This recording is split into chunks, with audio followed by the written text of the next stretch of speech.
So the full title of this is Success Recruiting Strategies. There's a lot of challenges to recruiting students. I always joke with new millennials that have joined in admissions. I'm like, man, you really shouldn't have been here before the bottom fell out in 2007 because it was completely different. There were more students graduating than the year before. The economy was booming. Parents would triple mortgage their home for Caitlin to go to her favorite school, and then everything kind of changed. And we call that in Render the perfect storm, that a lot of things have changed towards getting your enrollment goals. I'm shocked when I ask people on campus what are their enrollment goals, and most people don't know, other than the president and the vice president of enrollment and the admissions team. It's really important that everyone on your campus knows what the enrollment goals are. Because how are we all going to hop on to help stage a campus visit if we don't know what the end game is? So whatever your job is on your campus, make sure everyone on your campus, from the president to facilities and housekeeping and faculty, all know what the enrollment goals and can articulate them. That makes usually for success. So here's what we've realized our clients have been fighting towards reaching their enrollment goals. A perfect storm, kind of like, what's that movie with the sexy guy that all the women like? George Clooney, thank you, right? They went out and they all died. Well, we don't want that to happen to our colleges and universities. We want you all to thrive. But these three things have just been hitting us in admissions. And as you saw with Wendy's presentation on Generation Z, admissions gets hit first with what's coming down the pike just because of where we're at and the part of what we own in all of this. How many of you have seen the Ivory Tower? Oh, okay, let's watch the preview. This is a movie that was produced by CNN. It was out in the movie theaters. They showed it all spring, and you can watch it online.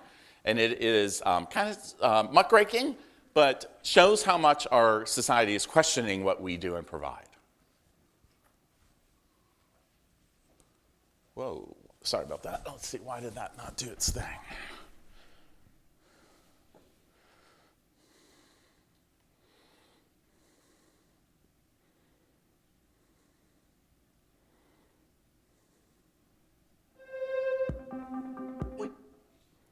Come on. There we go. Sorry about that. I'm a technically challenged Gen Xer. When you start college, that's the time when you have the chance to experiment, when you have the chance to open yourself up to new things, when you can discover who you are and who you might become. Tell me one thing. Yes. Is my daughter going to have a job and she's not going to come back home after it's done? The very concept of the institution of higher learning is about to be broken. Our nation's combined student loan debt has now hit $1 trillion. College tuition has increased more than any other good or service in the entire U.S. economy. It's like a subprime mortgage broker that ripped you off. Original balances in the tens and $20,000s of dollars, ballooning up into hundreds of thousands of dollars. If I do ever have kids, my private loans will be directly passed to them, even if I die. It's a nightmare. The government will make $184 billion off our kids trying to get an education. Colleges have turned into these large businesses. It's a feeding frenzy to outbuild your rivals. It created a race. You've got to cater to out-of-state students who want to party. Some of our leading presidents can be quite shameless in the size of their compensation. The older generations that criticize the millennials grew up in a time when you could go to a state university and pay your way through with summer jobs. There's going to be a collapse. People just don't want to pay for it anymore. There's all sorts of things that got us into this mess, and it wasn't the cost of educating the students. I want this for my kids. It's just too bad it costs $60,000 a year. Peter Thiel is offering college students $100,000 if they drop out of school and start their own business. If you didn't go to college, what would you do instead? When I went to school, there was no way to access the services that higher education provided. Now you can. I want to better myself. If I dropped out of Harvard, I'm back where I started. What kind of a society do we want to be? America has been all about critical thinking. There has to be a change coming.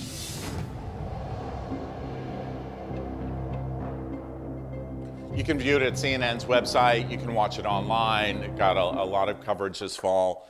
And basically, society is questioning what we do. We're being disrupted by technology. And ultimately, if you're selling place-based education, a place where people go away, you better herald the community and the place better look great. Some challenges that are out there are demographics. There's less students than before. Kind of take a look at your region. This is the WICHE data, the Western Interstate Commission knocking on the door, and you look at the tan is boom state, so everyone's recruiting in Dallas-Fort Worth, by the way.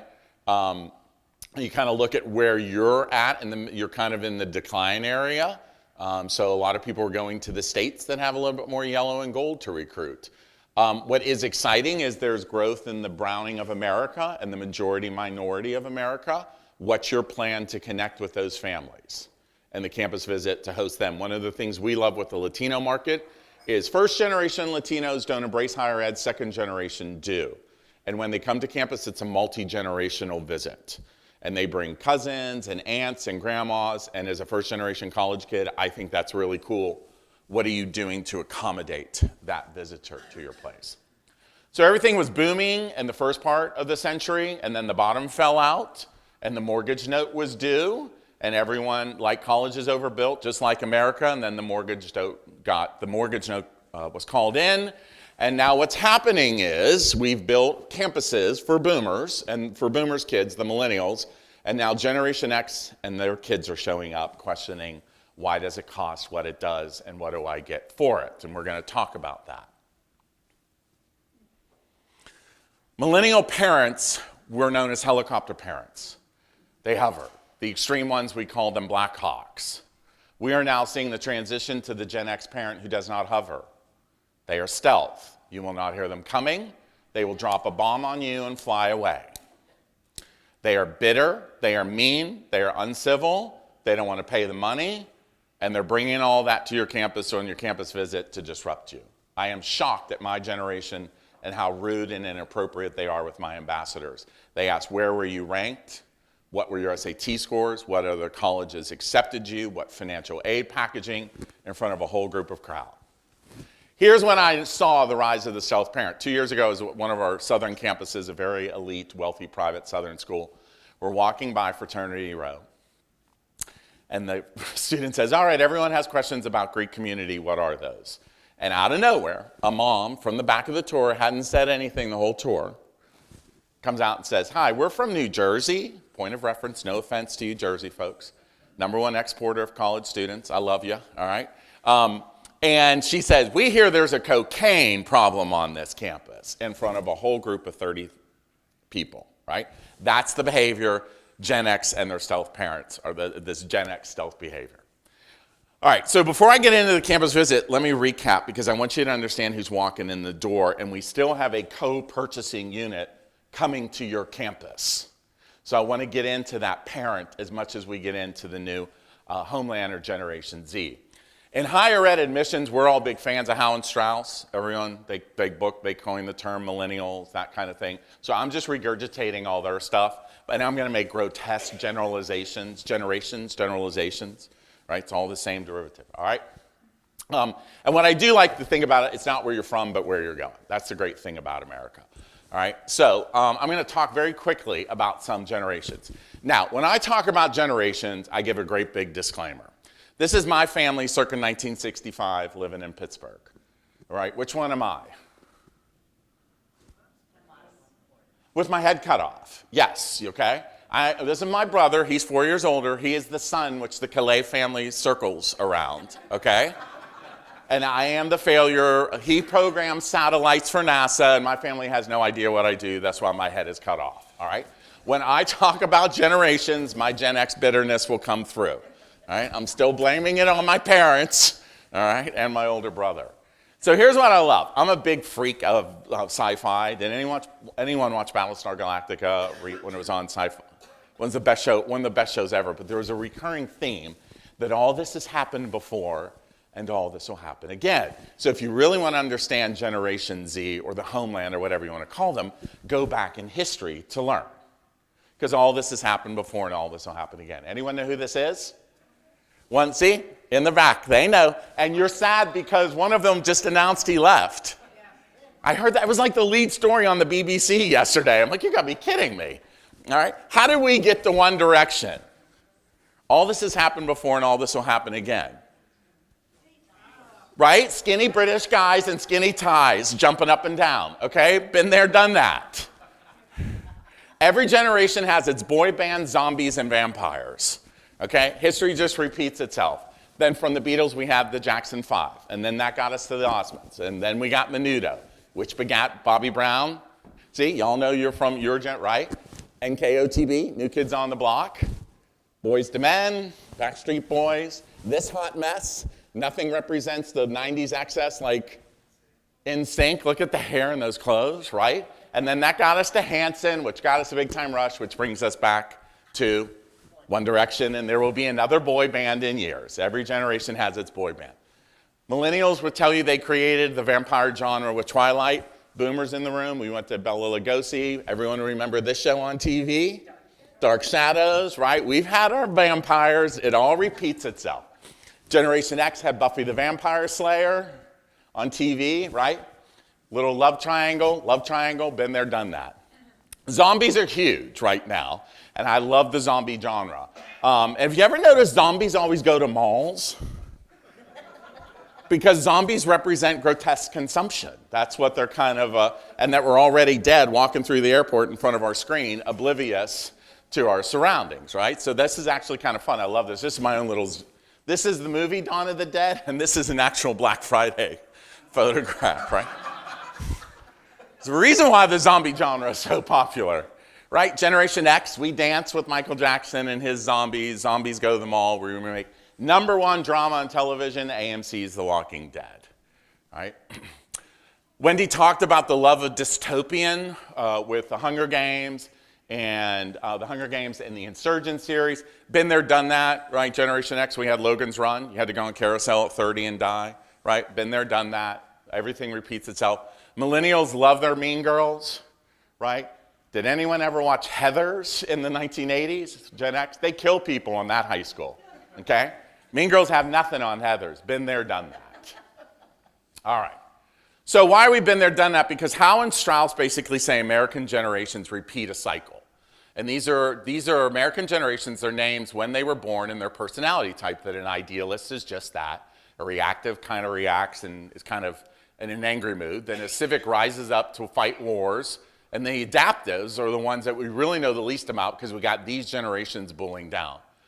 So from the Revolutionary, we went to the Civil, the Civil War, the only time we had 3. Then the Great Power Cycle. So the missionary went out to conquer the world for the Lord. Then bumming around Europe, reacting to that, F. Scott Fitzgerald and the Lost Generation. Then the GI, or the Greatest Generation. Good time to be a kid. Booming economy, advances in public schools, boys clubs, girls clubs, Public Park. We raised a generation to rise up and fight fascism in World War II. And then my parents, Rich and Janet, who you saw, were of the silent generation. Why are they called silent?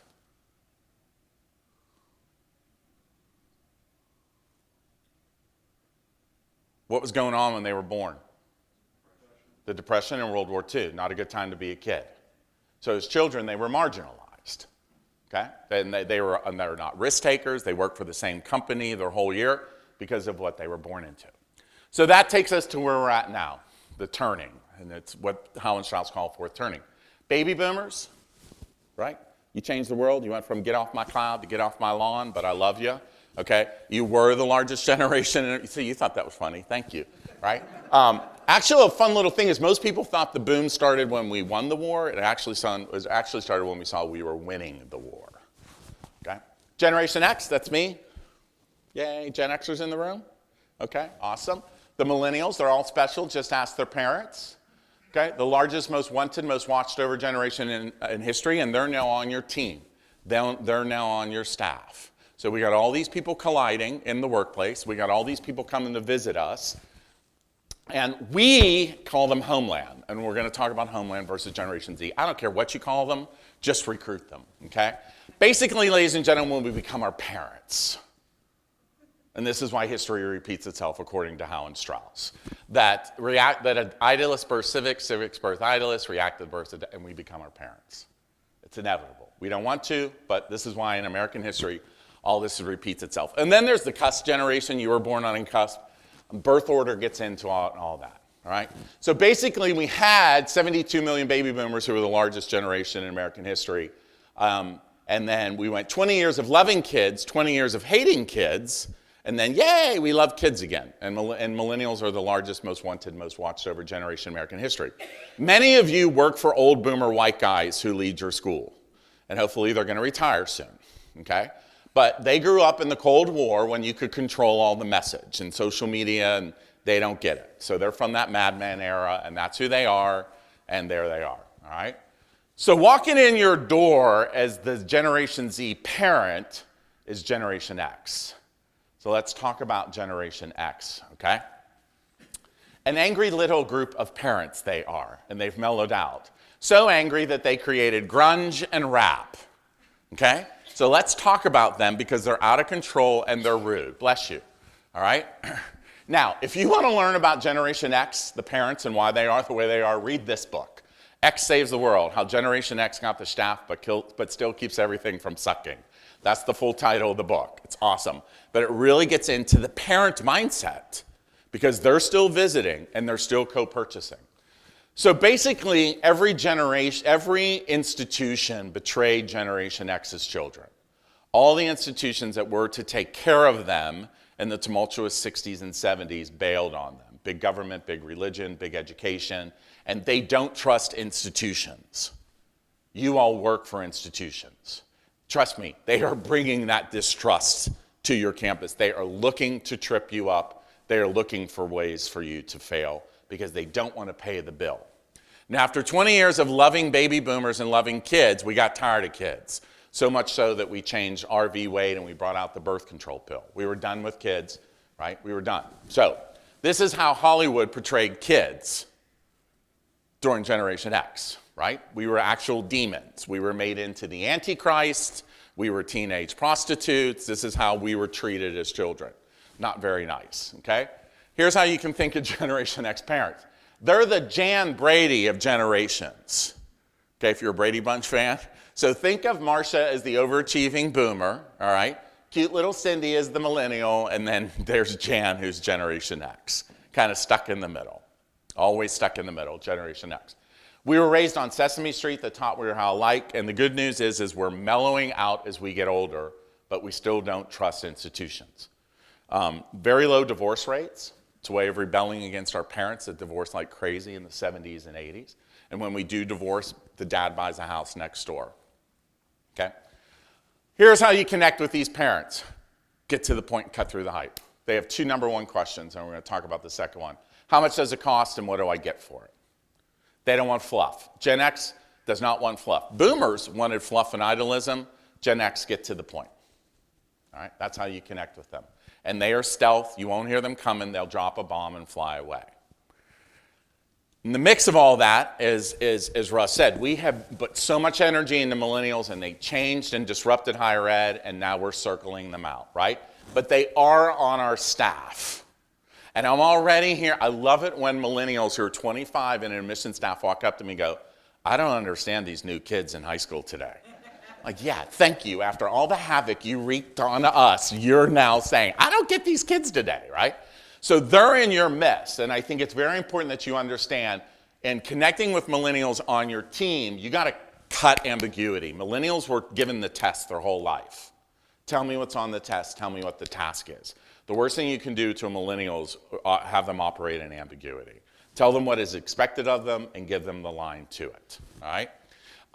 And they are special, just ask their parents, and they also love groups. What we see a lot in admissions offices, millennials are isolated into an individual world. And you see, we boomers and Xers, we were raised to be individualist because that was part of how we thought, the collective thought of the Soviet Union. Soviet Union collapsed and teams and groups were okay. So if you want to get the best out of your millennials as student workers and as staff, put them in groups. They love their groups. They love their teams. All right? So, Generation Z, Homeland, I really don't care what you want to call them. This is taken from a presentation that a group of us did at the National Association of College Admissions Counseling, and we call them Homeland. Other names you will hear is the I generation, not as in selfish, but as in completely wireless. The lowercase apple I. Generation Z, as in X, Y, and Z.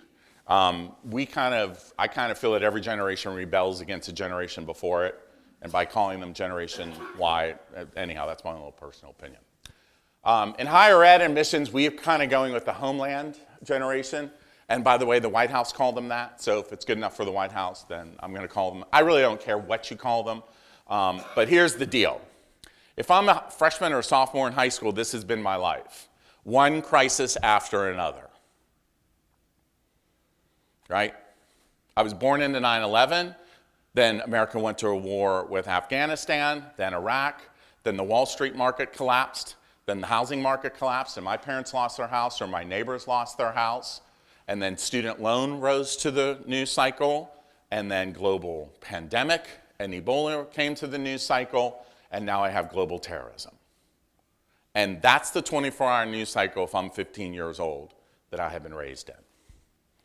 So, here's what we find is, I don't know how to connect with these kids, and Wendy gave you all some really good stuff, but I do know that parents do not want to help pay. This goes along with what Wendy talked about, and everyone wants to use technology. Can you believe that's the original iPod that came out in 2005? Wow, right? I know, it looks like a boat anchor, how things change very quickly with these people. So building off of Wendy talked about specifically to recruitment, here's where we're at. These kids don't use keyboards, they use a touchscreen and a finger. So your website, your registration for events, your registration for a campus visit, all have to adapt to a tablet or a phone and a finger. You want more apps? You better make it friendly to the index finger. You want more campus visits? Same thing. You want to engage with Generation Z homeland? Finger, touch, okay? We talked about that they don't want to be tracked. I don't know. I don't know how to collect data on them. They don't want to give it away because part of this culture of fear has also been the online culture of fear that they have been raised in. So I don't know how to get data from them. But they do want icons and symbols. What are your symbols for being accepted? What are your symbols to click here to apply? What are your symbols to visit? What are your symbols throughout your tour? What are the visuals that you're showing throughout your tour? That's what they want. That goes on what Wendy talked about. They also want to create the content. They don't want to watch it, they want to create it. You saw, what was it, Twitch? They want to watch each other watching video games, right? They want to create the content. So how are you going to help them do that? All right. EduVentures came out with some research, and I've hyperlinked all this, and we'll make the PDF available to you. Here's how you connect with Generation Z or Homeland. Two things. Outcomes matter more than cost. Outcomes matter more than cost. Outcomes matter more than cost. They also don't want to hear from adults, they want to hear from their peers. Peer-to-peer matters more. So how are you connecting them with each other, and how are you connecting them with your current students? Online and when they visit. That's what they want. Outcomes and peer-to-peer connections. When I first got into this, the number one question was, what's your weekends like? Which is code for what's the party scene like? Then with the collapse, it became, how much does it cost? Now, the most frequently asked question going along with what you heard from the other presenters is, the number one question is, how safe is your campus? This does not mean gangs coming through your campus. This means, are you going to have my kids back? Are you going to take care of them? Are you going to hug them? Is the community going to make sure they don't fall through the cracks?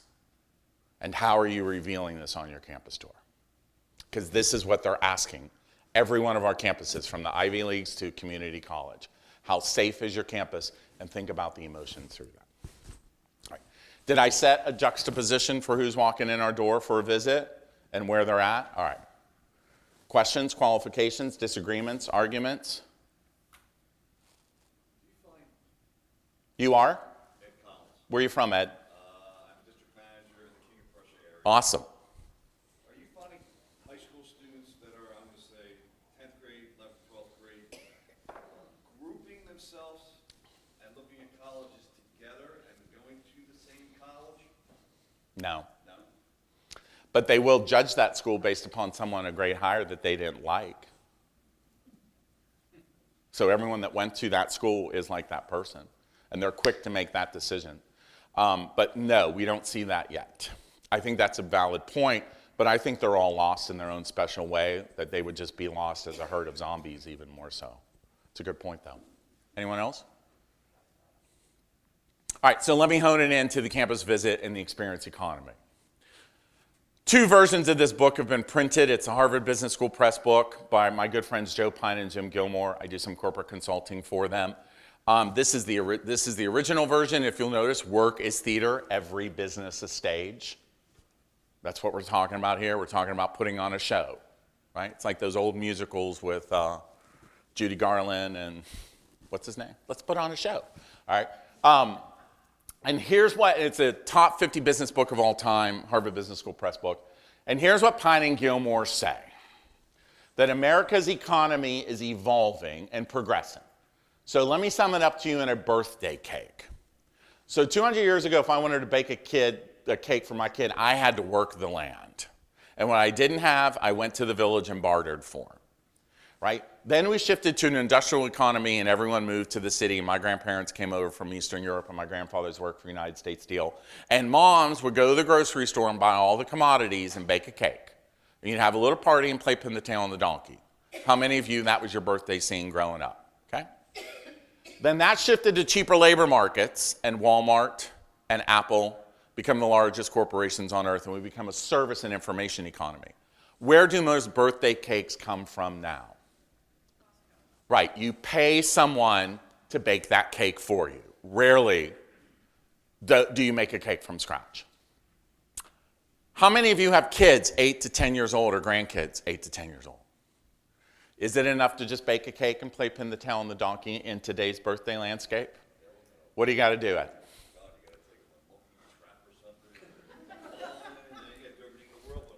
Give them swag bags just like the Oscar, theme it. You have to stage an experience. Millennials and Generation Z have been born in the experience economy. Average price for an 8-year-old's birthday in the United States, $500. Yeah, average. Oh, easy. It's about a $37 billion a year business. North Carolina State University School of Business has a birthday incubator called Birthday U. And if you have an idea for this, they'll help you develop it.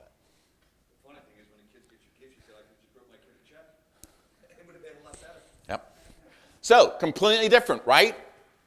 So the experience economy is about taking a commodity, staging an experience, and getting a premium price.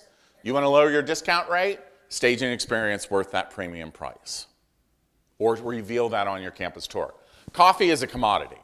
It's a global price point set. Starbucks stages an experience, mass customization, does it in a sexy place, gets a premium price, right? This is what millennials and Generation Z and Homeland have grown up with.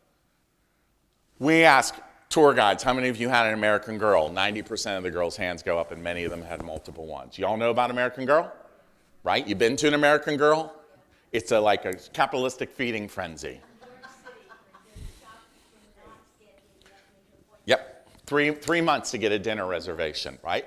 You design a doll to look like you. When you go to have tea, the maitre d' asks how many dolls are in your party, right? Mass customization, created by a school teacher to teach girls American history. She sold it to Mattel for $700 million.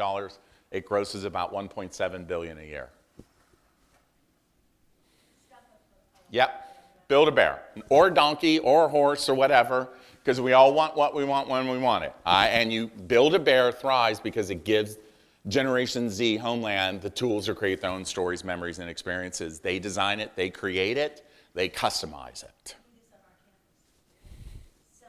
Yep. Yep, because I created it. If I created it, it's more important to me. The average mall retailer is dying.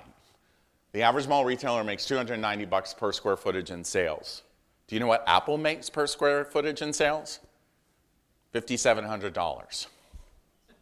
Only one mall retailer makes more. Anyone know?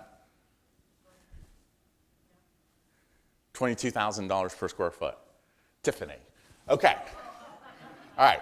So Apple thrives because Apple says come in and play. Engage the senses. Swipe, listen, take a class. How are you engaging the senses of your visitors to your campus other than talking at them? What things are they allowed to touch? What things are they allowed to sit down and smell and those type of things? A lot of places, it's really simple. We work with Ohio State.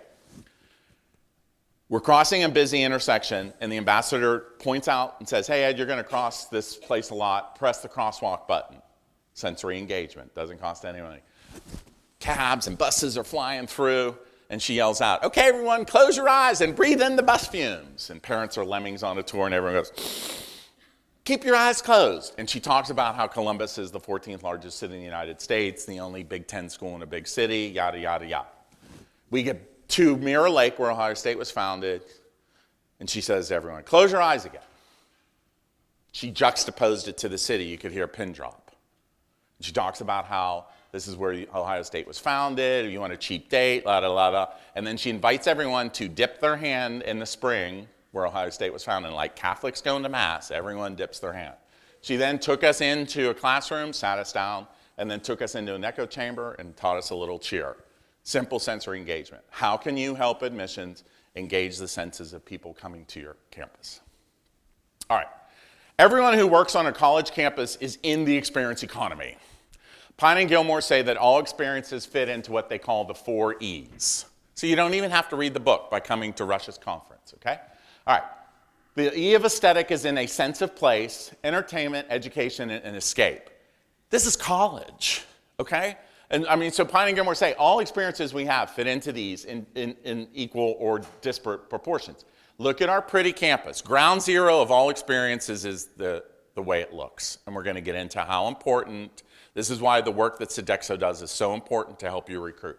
Entertainment, I'm going to go to basketball games, football games, concerts. I'm going to escape my parents' home and high school and reinvent myself. And oh, by the way, I'm going to get an education. You're in the experience economy business before Disney, Starbucks, or anyone. When the first college campus was really created in Europe 1,000 years ago, we all got put in the experience economy. The problem is most of your campus visits hang out right here. Look at our buildings, boring fact about our buildings, boring fact about our buildings, which you see as passive. What did Wendy tell you? These kids want to be actively engaged. How do you add in an element of escape? How do you add in an element of education? Have the greatest campus visit on earth, but if your campus is a mess, that's what people are going to remember. Number one question families ask when they arrive is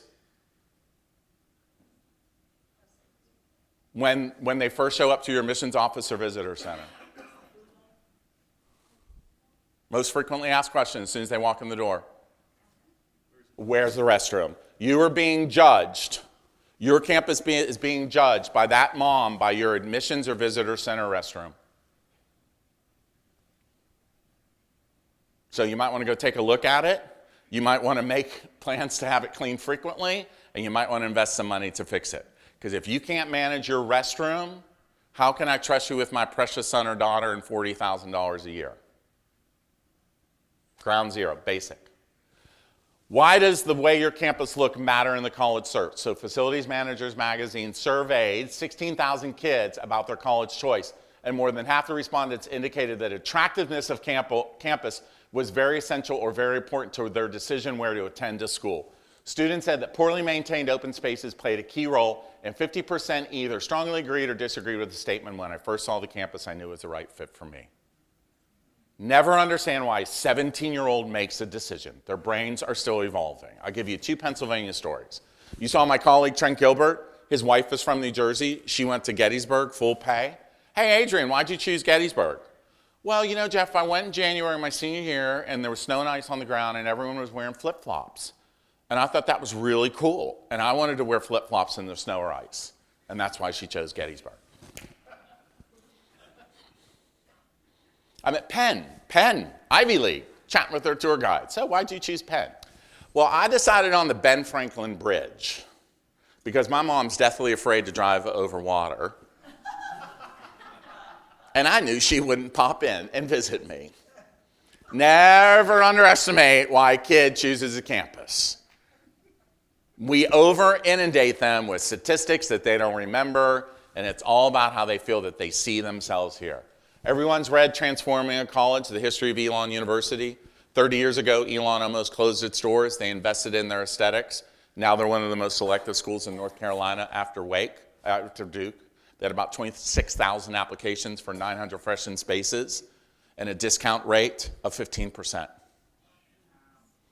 Because families come down and see how gorgeous it is, and an aesthetic elevates your soul to listen to how good it is. And instead of realizing that bathroom's a mess and that stairwell is used as a storage space, they hear all the great things that Elon is doing. Your first impression along with your restrooms is your visitor center. However you can help admissions, or if you're in admissions, you want to make nice with admissions, update their visitor center for them if you're not in the admissions role, right? This is what we did at Furman University. We took a space that held 16 people. We were able to adjust furniture and get them to 40. This is the visitor center at Baldwin Wallace University. Come in, have a beverage, sit down in Cleveland, outside of Cleveland, have a beverage, have a snack, meeting rooms, presentation rooms. Transylvania University, they were in the basement of an admissions building, put into here. How are you using technology to tell your story? This is Trinity University in San Antonio. So all faculty and students came up with quotes, and when you throw it down on the Surface table, it comes to life and tells a story, and then you can take the quote home with you and go to a website to read more of them. And you notice it's not a flat screen, it's a table. We have learned with technology, people don't want to interact with a flat screen on a wall because that reveals all my choices. They want a collective stand around the table. Our client, West Virginia University, actually, has anyone ever been down to Morgantown? They have their own monorail system called the PRT. So we took, and they use Surface to reveal the people, programs, and places in their visitor center, so we're telling the story before we go out.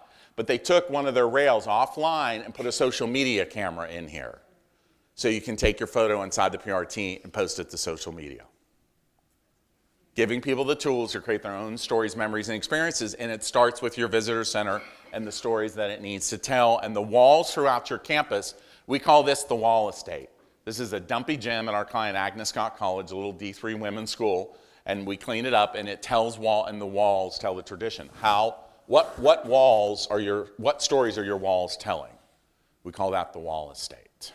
Walk through your campus and take a look at it. Millennials and Generation Z homeland want the truth.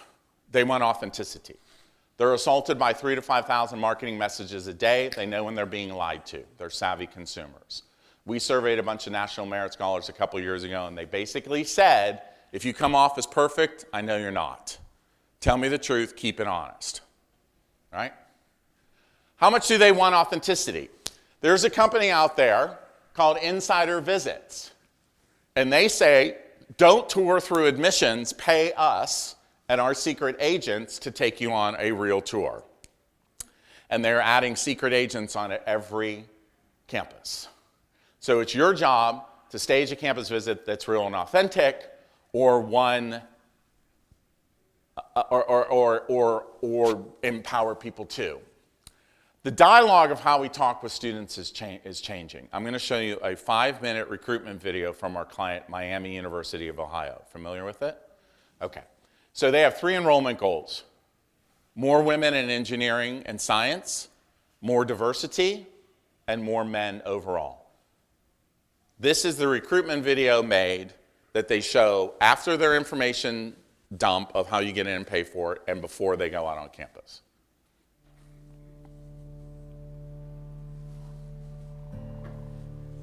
How much more lovely the dull gray block upon which we walk, when interrupted, broken, and torn at the corners, showing instead a patch of earth. How much more lovely these old red bricks, found ever framed by oak and beech and cherry.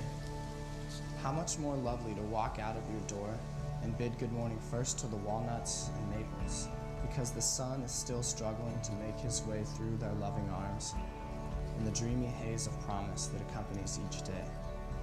How much more lovely.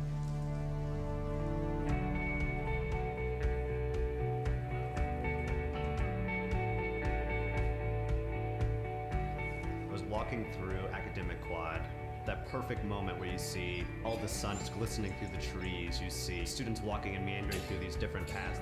It felt like at that particular moment, I belonged. We have this history where Super Bowl winning quarterbacks, presidents have walked these same sidewalks, and I was one of the same with them.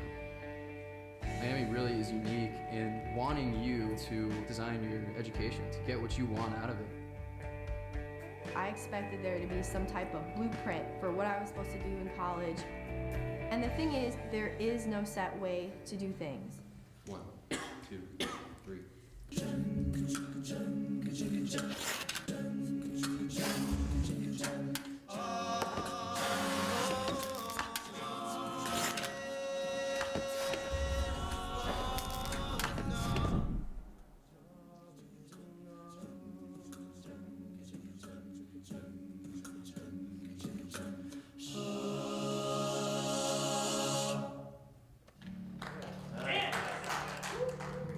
There's so much more here at the school.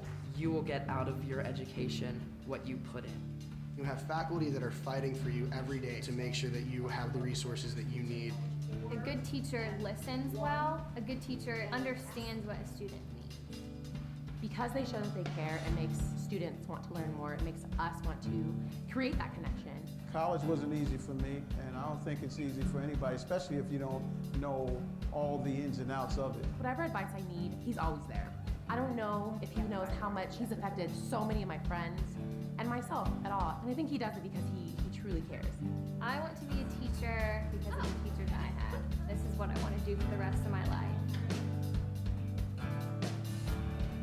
Miami students are an amazing group of people. They really attack life. They're involved inside their classes. They're involved in many kinds of collaborative initiatives, and they combine these skills in the most amazing way. I really wanted to be in engineering because I wanted to be a role model for young girls, showing that we can do what other men can do. Miami, they allow me to take classes outside my major. Learning is like a continuous spectrum. It's not just sitting in a classroom learning one thing, but you have to apply it to everything.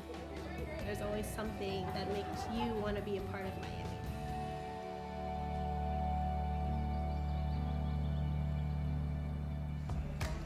Fun moment, every weekend. In Miami, grades come first. At the same time, this is college, and you have to have fun.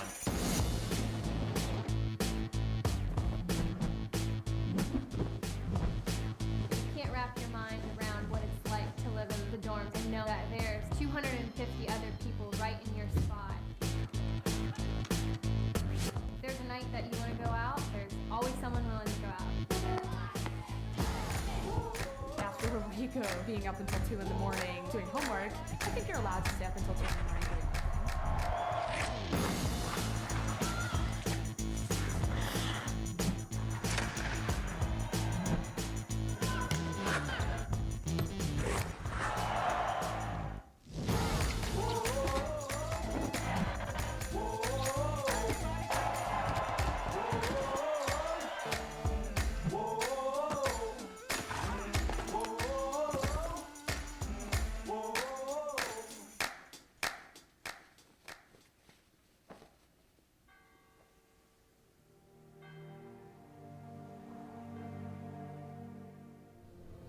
What does love and honor mean to you? That's a good question. It's come to mean a lot more to me. Over 90% of students in the architecture department study abroad and offered a way to travel and go to a unique place like Ghana, Africa. When we first struck ground is when I really started to understand why I was there. You're living and working in a small village outside of the rainforest. You look to your left and there's the site that you're building on, and you look to your right and then there are the kids that are eventually going to be enjoying the building that you're building. Before I studied abroad, I felt like after I already graduated, I would either go to graduate school, I would work in an architecture firm, and then all of a sudden I go to Africa and experience something that is so much broader than anything that we'll do at school. It really helped to shatter the notion that I had to do what everyone else was doing. Love and honor is a phrase that comes from our fight song. It has a lot of meaning as a part of a way to cheer and celebrate. But when you say love and honor to another individual, to another Miamian, it's about intellect, it's about character, it's about heart. It makes us a special place.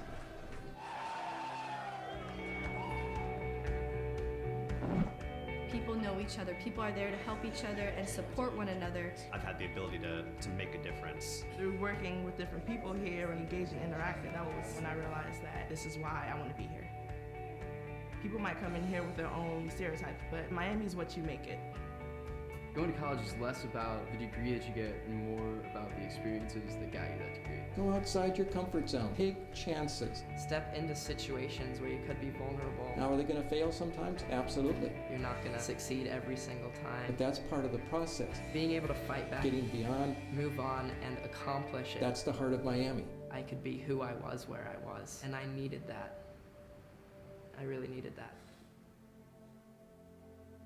There's so many experiences that Miami offers that I feel like you just can't have anywhere else.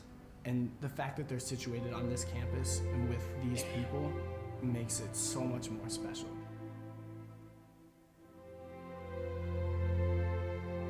I mean, it's been the best years of my life.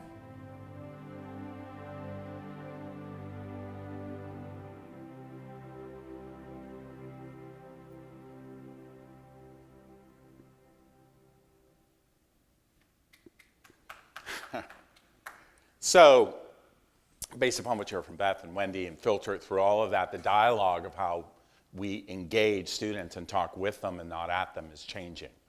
How'd that video make you feel? Warm and fuzzy, right? Alma mater. Here's what I love about it. There's no rankings, flashings. It's, except for the president, it's all current students talking in their voice, peer to peer. Got the high-end outcome. And what I love about it is it owns the party in that middle piece. And I don't know if you heard her, she said, I think if you stay up till 2 o'clock studying, you deserve 2 o'clock going out, right? And if you've ever been to Oxford, Miami kids love to party, and they own it. And I think that's awesome.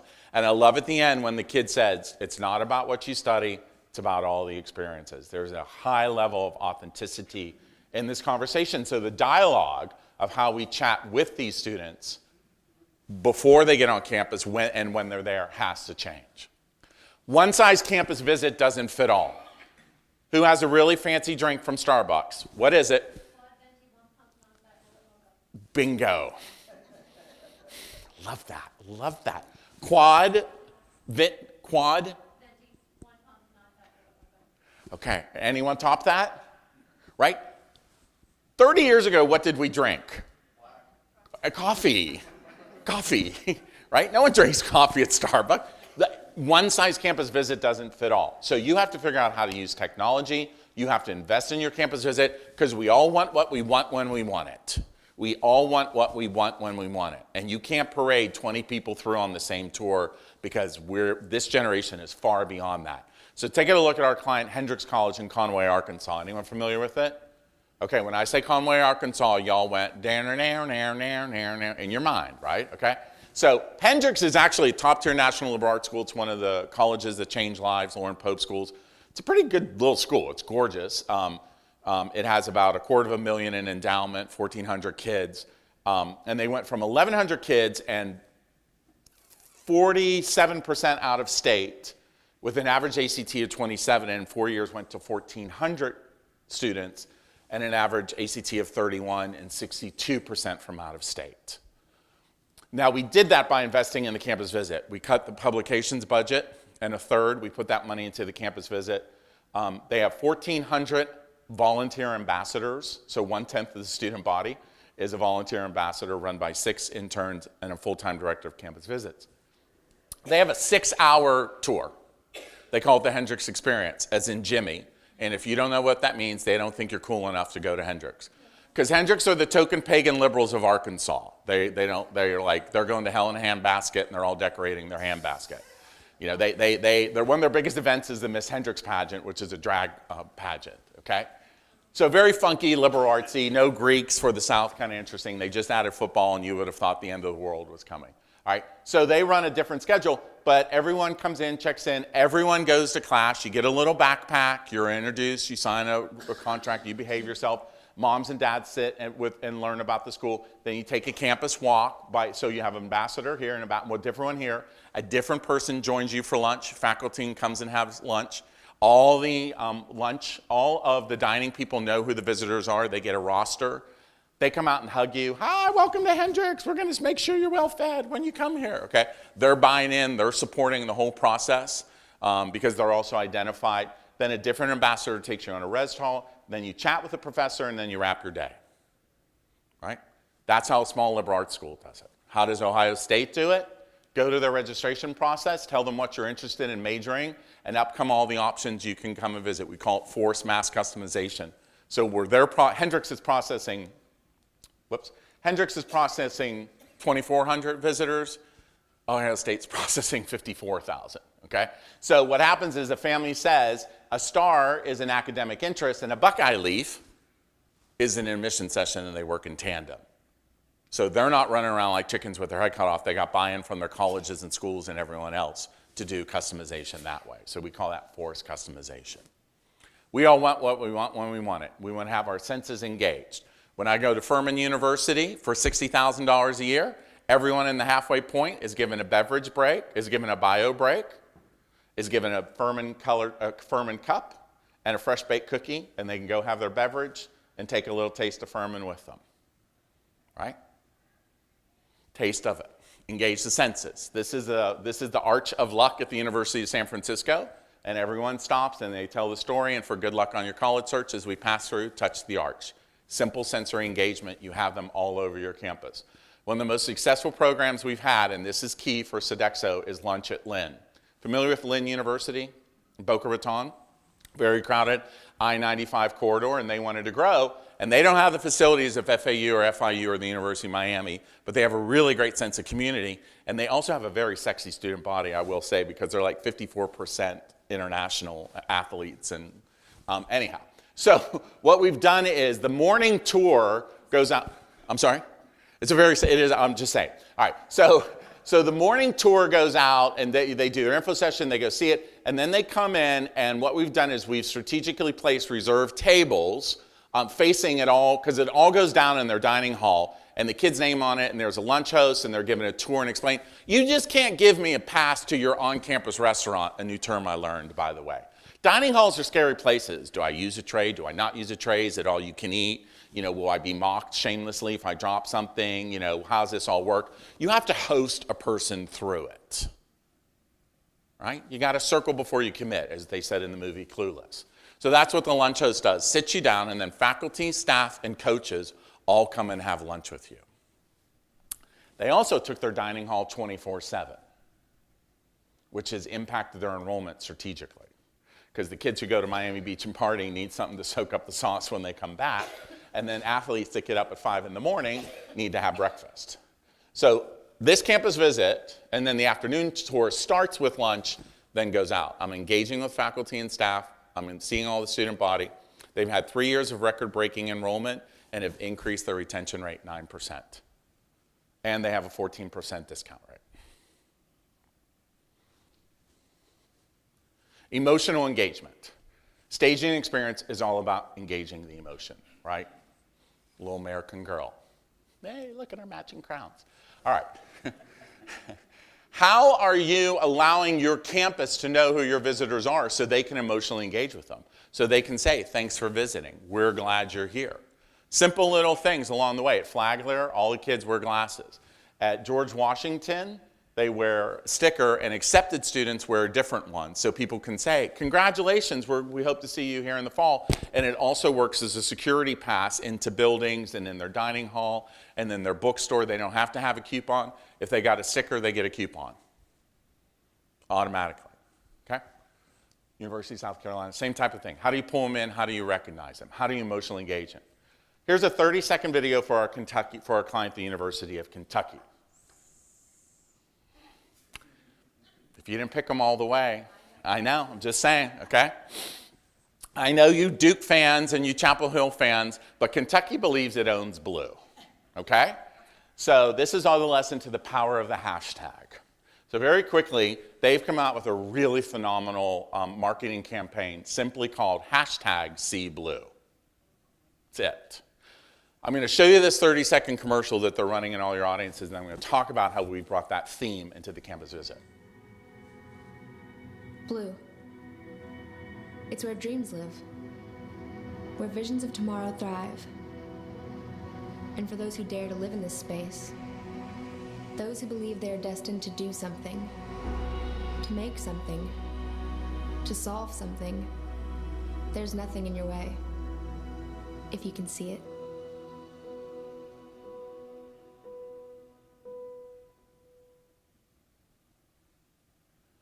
Again, a high-level, emotionally compelling, female young voice, peer-to-peer, not bragging, no rankings, no nothing. Just say, bring your dreams. Can you see it? Bring it to the University of Kentucky and achieve it. So what we've done with See Blue is we've thematically created 3 things. Because if you get anything out of this, we call it the render rule of 3. Visitors, our brains, as complex as they are, can only remember 3 things when we experience something. So when you get in the car and drive away from this, you'll only remember 3 things. I know it's sad, but that's how complex our brains are and their simplicity. All right, so Kentucky, we took blue and thematically brought it into the campus visit, See Blue. So blue means big blue skies of opportunity, major research university that undergraduates can have. Lots of options. Blue represents community, both the UK community and the community of Lexington, which is why we now put them on trolleys and they go out and see downtown Lexington and Rupp Arena. And then blue for a public school means less green and less red. And we are thematically built a whole campus visit around See Blue. We've also put hashtag See Blue all over the place. As soon as you get out of the parking deck, you're hit with it. And when you exit the parking deck, did you see blue today? Show us how, hashtag seeblue.com. Okay? It's thematically representing the whole brand experience and the whole message within the campus visit. I think it's all about having a conversation and talking with them and not rehashing PowerPoints.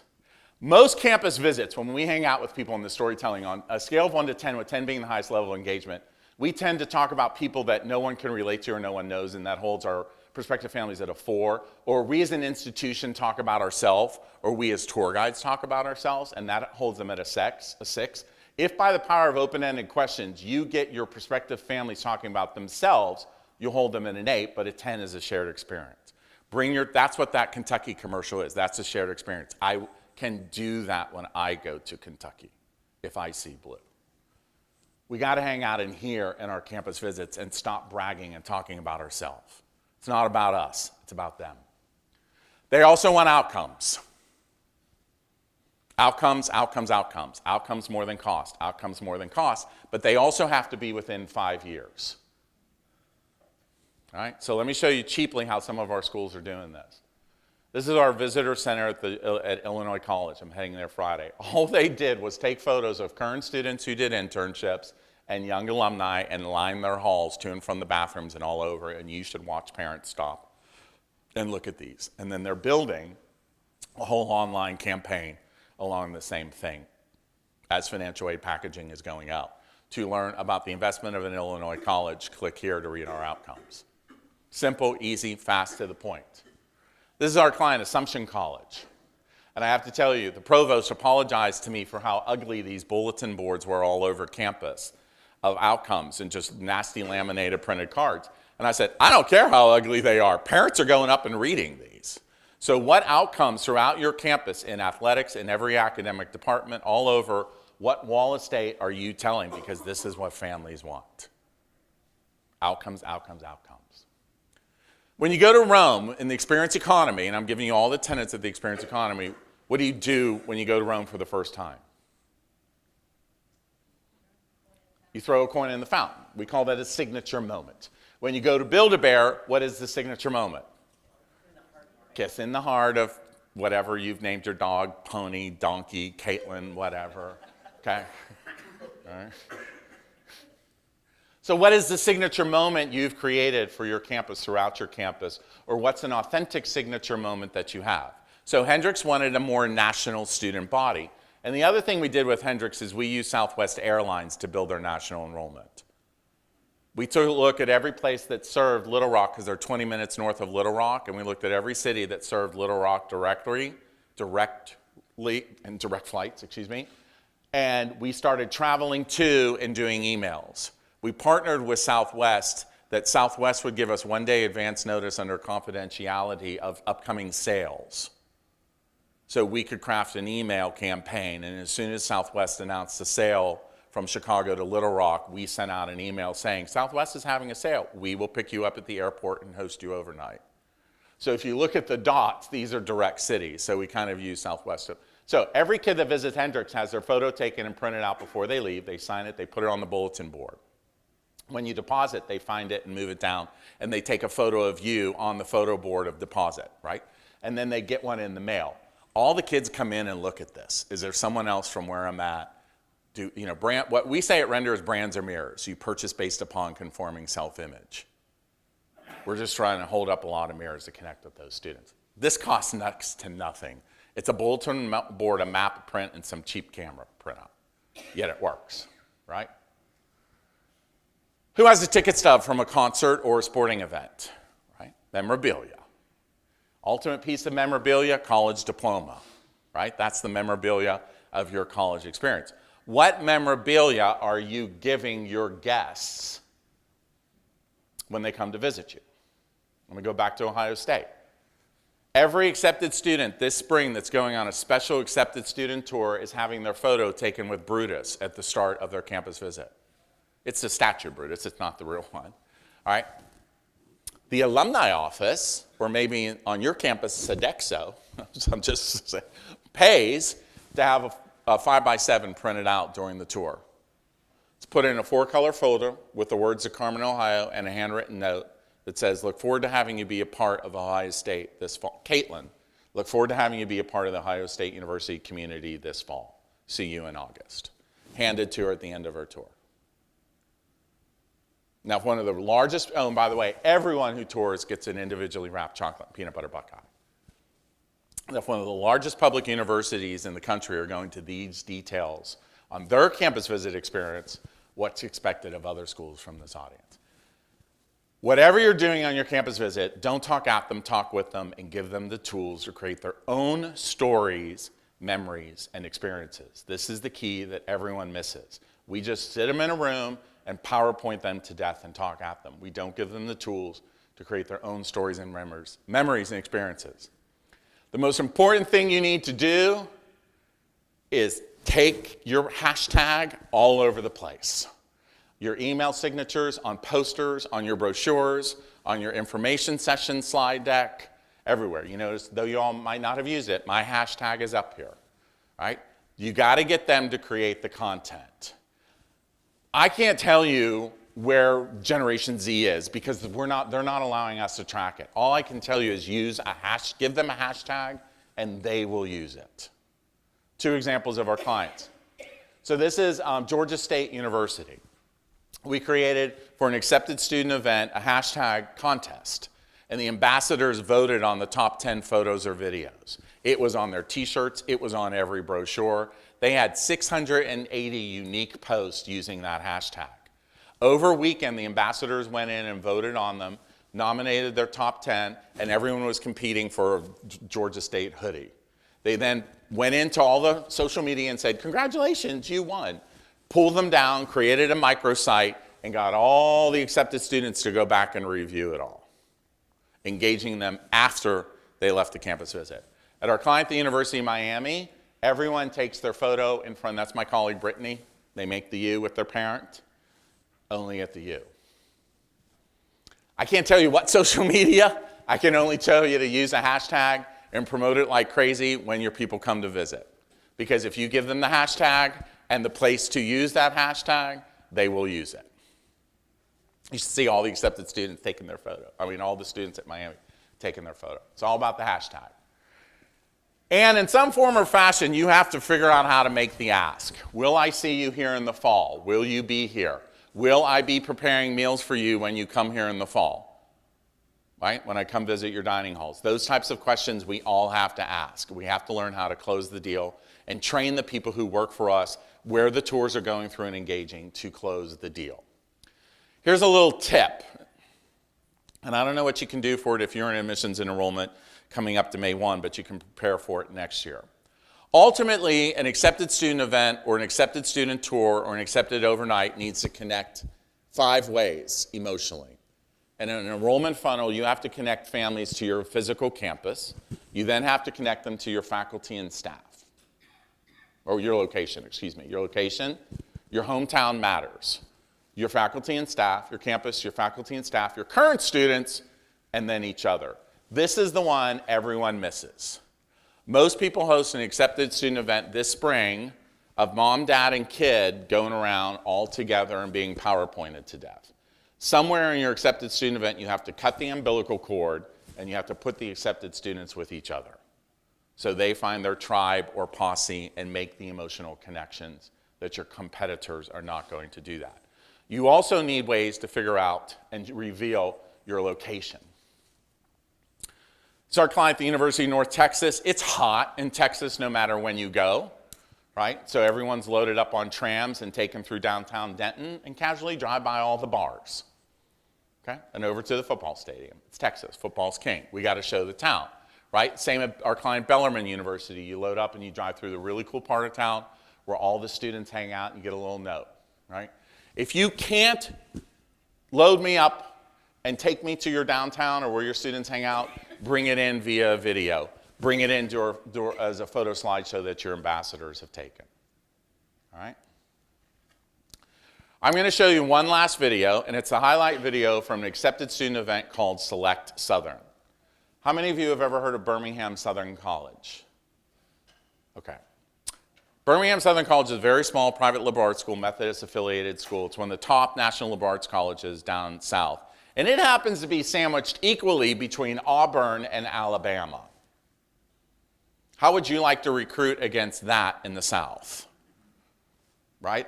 Now, it has the highest academic profile, but it's hard to recruit against big SEC football, particularly SEC West, Auburn, or Alabama. So 4 years ago, we sat down with them and we helped create this overnight accepted student event because we were losing accepted students to Auburn or Alabama. And we named it Select Southern because we wanted to name it what we wanted them to do. We call the open house event Sample Southern.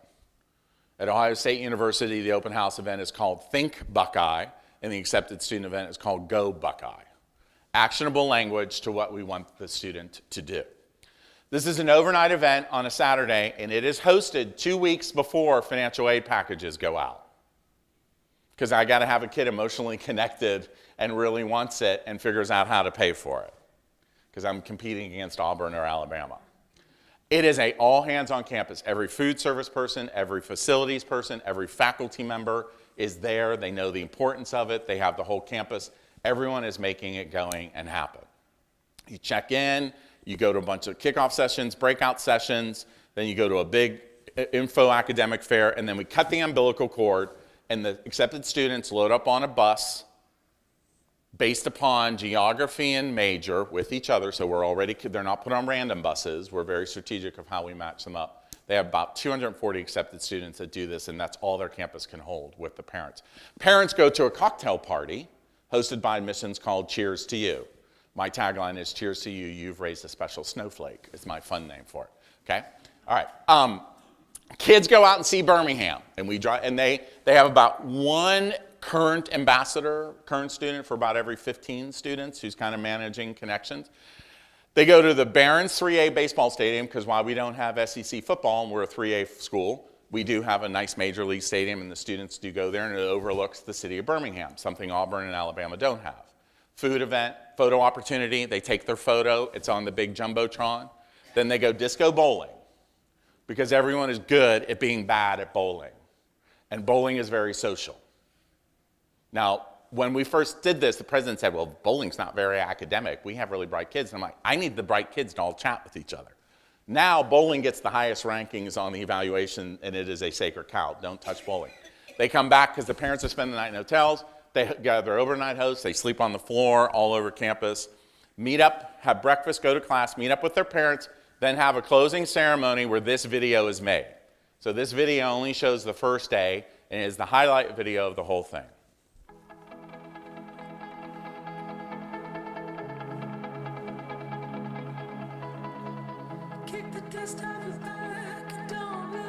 That's their president.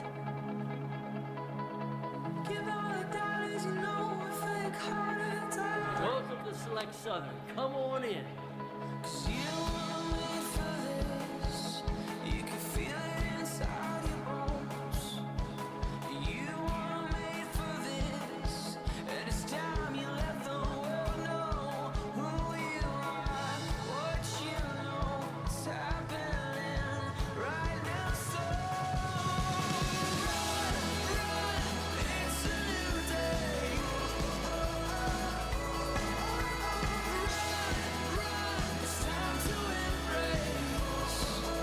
That's the photo op booth, and that's projected all over the stadium.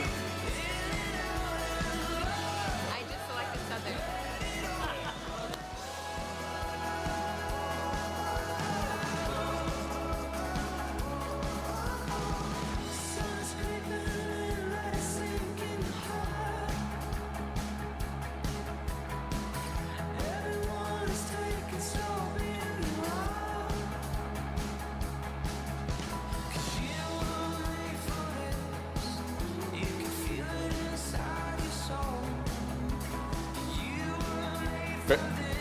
Breakouts on J-terms, study abroad, the town of Birmingham, the city of Birmingham.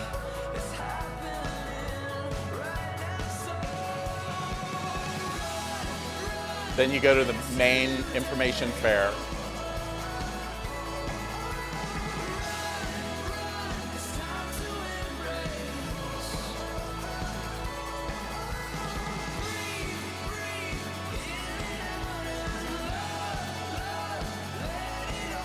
Again, this Sunday night, all hands, everyone that works on campus is working this whole event.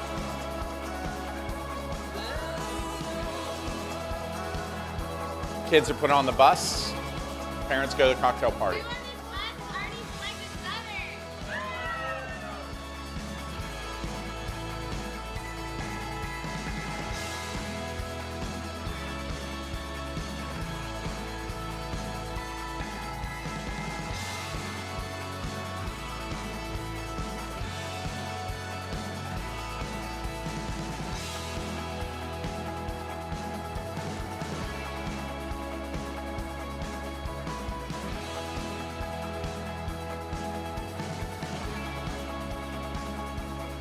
They're all mixing and mingling, chatting with each other.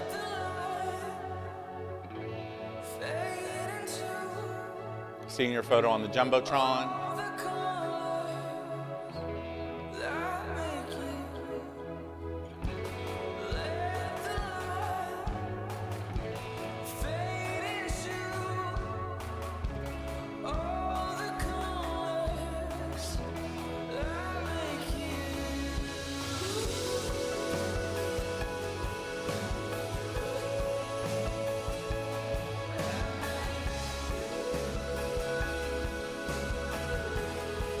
Disco bowling, get your branded Argyle socks because they are a preppy campus.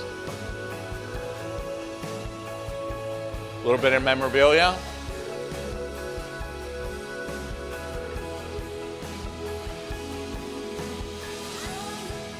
Everyone standing up chatting.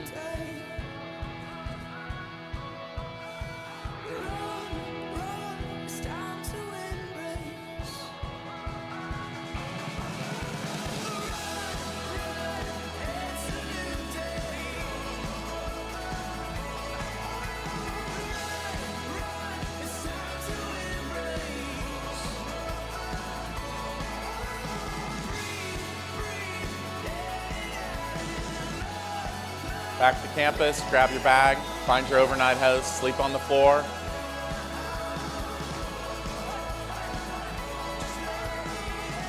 Get up the next day, go to class, meet your parents, go to the closing ceremony where this video is played. I'm Jalen, and I selected Southern. I'm Chloe. And I'm Joseph, and we selected Southern.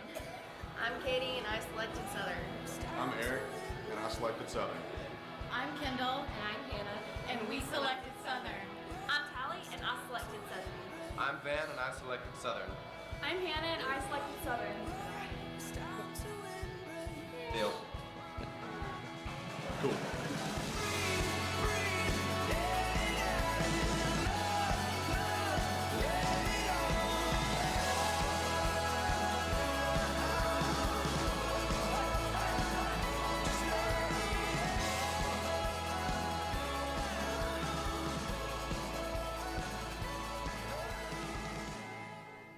We're trending for 97% of the 240 students that attend to yield or to deposit. And in the past, it's ranged from 93 to 97% of the students that attended this event enroll as current students. You'll notice the button that the kids at the end that said, I selected. We call that the most expensive button in higher ed. So if you deposited before, it was already there, and you filled out your name and the year. Faculty and staff could wear them if they did their undergraduate at Birmingham Southern or when they chose to work at Birmingham Southern. And it's really funny, on Monday, the admissions counselors are prepared with an iPad and a square because Caitlin wants to select Southern and wants her button. And they take about 40 deposits before the event is open, before the event is closed that day, because of the connections that everyone's making. This is what this Generation Z, Homeland Millennials, they've been raised in experiences, and these are just examples of what other schools have done out there towards their campus visit. It's not about what you do or say, it's how you make visitors to your campus feel. Rush, do I have time to field questions, You absolutely have time to field questions. No questions. Did you learn something? Did you learn something you can use? What can I qualify for you? Wow. I don't have any.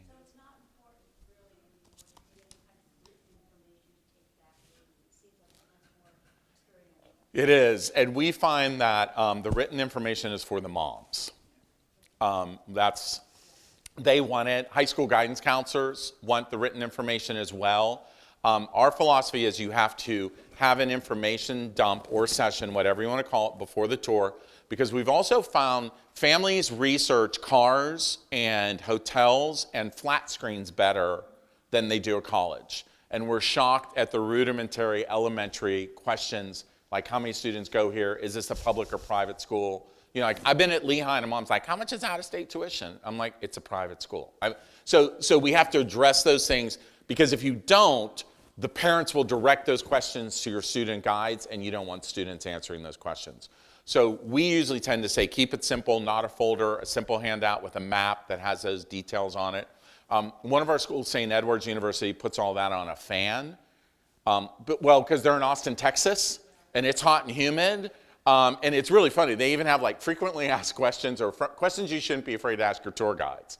Like, how Catholic are you? And it has all the stats. And so you can sit there and fan and then read all the stats. So we're trying to figure out what's authentic to that and how do we get those stats out of the way. But then really, what's the memorabilia and how do you make people feel? And can they see themselves being a part of your community and connect with that best fit students? That answer your question towards those things?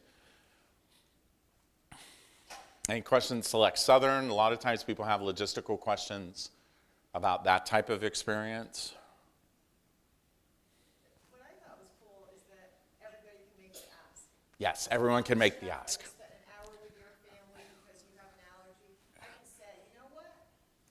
I really want to cook for you. Yes. I really want you to come here because we can take care of you. And that, you're exactly right, Beth. And that goes to that, will you be safe? They want to know that it's not just the professors, it's everyone else that's going to take care of them and can make the ask. I was at our client Plymouth State University, and the main chef, he because all the visitors were identified, and he's like, hey, when you come here, because he knew it was accepted, I'm going to make sure you're well fed in my line every day where it's all going down, so get here early. I mean, and anyone can make the ask.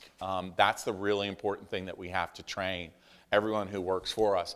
And do it in a smart way, not in that, hey, are you going to be here, where you look, kind of desperate, but in that way of, I will take care of you, I will have your back.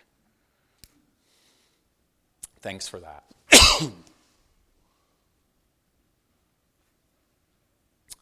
Wow, okay. So to practice what I preach, because if it's all about memorabilia, each of you, for sitting through my presentation, gets a color-changing render cup. And when you put a frosty beverage in it, if I can demonstrate, hopefully, it will turn green for go, for change, I hope. The college kids love them when we give them to ambassadors, because they're like, yeah, I'm going to be at my party. So it will turn green when you put a frosty beverage in it. I promise you that. So everyone gets one. And no questions, comments? Nothing? All right, Rush? That's for iced tea, right? Correct. You can take two if you want. I don't want to carry them back. So while he's handing out cups, I should have asked this question first. How many people in here are admissions professionals? My day has failed.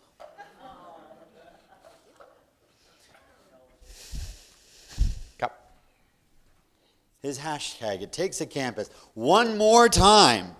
How many people in here are admissions professionals? That was good, Rush. That was now it's 6. I feel fulfilled, like the day has been worthwhile, other than a great meal. I challenged our team as in preparation for this and in recognition of our role. What can we do to support this mission? And had a work group get together and spend some time and come up with some very tactical things that we can do to help support this. You'll start to see more of that out there, but I encourage you to start that conversation and have some brainstorming sessions, because there's no one right answer that goes across every campus. Every campus is going to be a little bit different. And when we talk about it, we talk about the campus visit, because it's not just about the tour. A lot of that decision happens outside the tour, and a lot of visits happen with no tour. So it really is about, when guests come onto the campus, engaging them in all these ways, not just that hour-long, very formalized tour. As I mentioned earlier, we do have all of this on video, so you'll be able to take this back to your campuses and share it with whoever else you'd like to share. I would invite you, either today, later today, when you get back to your campus, anytime in the future, think about what other topics you think might be beneficial for you. We run these a couple of times a year, and I'm always looking for ideas. A lot of them come out of the visits that I have on campuses, and a lot of them come out of our expectations meetings. When I hear common expectations from one client to another, they typically show up in these type of forums. But I invite you to suggest them so that I know where to look next for ideas. We did promise you an encore performance in a couple minutes. Somehow magically, and I'm not sure how this works, but that wall is going to open up, and there's going to be really good food on the other side for you to enjoy on your way home. It's theater. It's theater, yes. And in the spirit of Jeff and everything he talked about, we've got memorabilia for you there as well. So I invite you to make sure while you're enjoying the food that you get your memorabilia bag. Again, as Jeff said, you're going to take away 3 things from here. You're going to remember 3 things. You can remember the great food. I'd like that one. The other 2 you can get from any of the other speakers, and that gives you, I invite you then to forget anything you heard from me, because I don't want to take up one of those 3. So with that, I appreciate you coming today. Enjoy our reception before you head out on the road. Thank you. Thanks.